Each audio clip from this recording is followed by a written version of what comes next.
كل خوار هرزش دل خوار متقوت ايوه متقول لي دبا خماش خمد لد يا سماي رواس بيكري دولا مالا مشاوتي سر بسحار استرچ آواز کور کریم ولا وچا بدیا تتقایی خود فقیری و شابالا گرم دیر کریم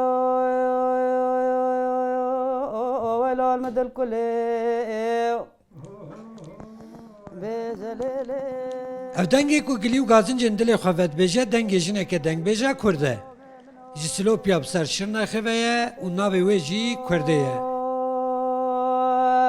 دولا مالا مشاوتي والمالا باب اسماعيل مخرابيا كوما ميرا ولا وچاوت يا Dengbêj Kurdê di 11 saliya xwe de bi zorê hatiye zewcandin û bûye berdêla bavê xwe.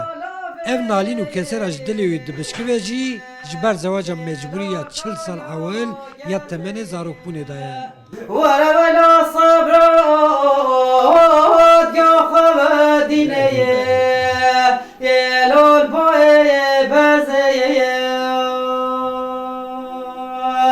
ولا من نزولي وحصلنا دلال دربنا شوي ولا تخريب يا ولا ولا المدير كل وزي عبارة خدا از دایم باب مچوبی جود باب مجود هات پیرگاه مچو پیشیه گو عیسی ما گو یاد گو ممزگینیل تا مالا تا باش بی خدا کچکی گو دایه دیام مانه باب مگل حج دیامت گر دیام گو ولی کیفاوی هات بازی هات ولی سر چاوه تا را کر گو ویلا از گوری کچا خوابیم کچام چند جانه والا از وی کچا خوش خوارب دمجن از 11 سالی بی ما بخواستی که و کولانات لحیست کولانه دبی ما بخواد لحیست ما دی جنگی هات شما بوری بارزون لپشته گو کچکی حوال خواه مگو خوده اف جنگه خالت تامنه یا چه مالا ما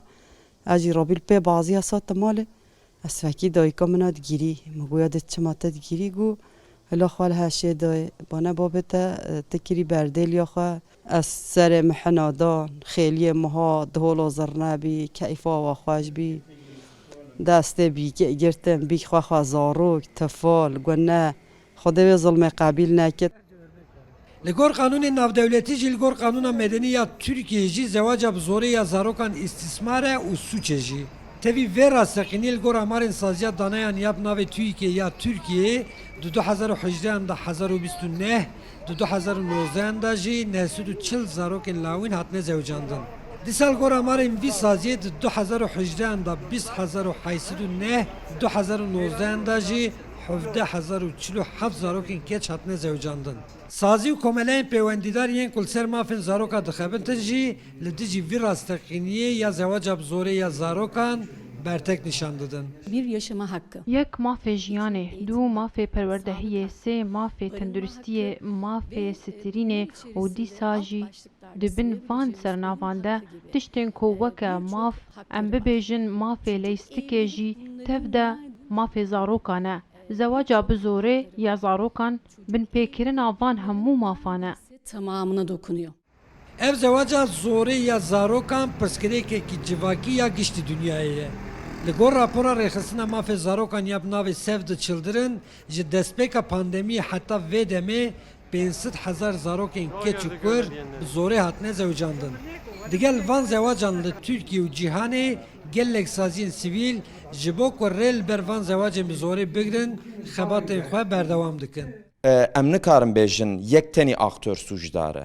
Ne tenî malbat sûcdar e, ne tenî civak sûcdar e, ne tenî dewlet sûcdar e.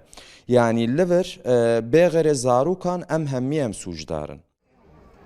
Ciwan jî di warê zewaca bi zorê ya zarokan da nerazî ne û li dijî vê yekê bertekên xwe nîşan didin. Ek pîra min jî diya min jî hê zarok bê zewciya ama hê ek nîne yani xwe nizanin dizewicin ne rast e. Yani ayıp e. او دیو بابت کمنه برگونه زاروکا او جیوان جهنمه Li gor raporên rêxistinên navdewletiyê parasvanên mafê zarokan herî zêde li Başûrê Asya, Afrikaya Rojava û Navendî, Amerîkaya Latînî û ew dewletên ku lê şer didomin yên weke Efxanistan, Sûriye û Yemenê zarok tên zewcandin.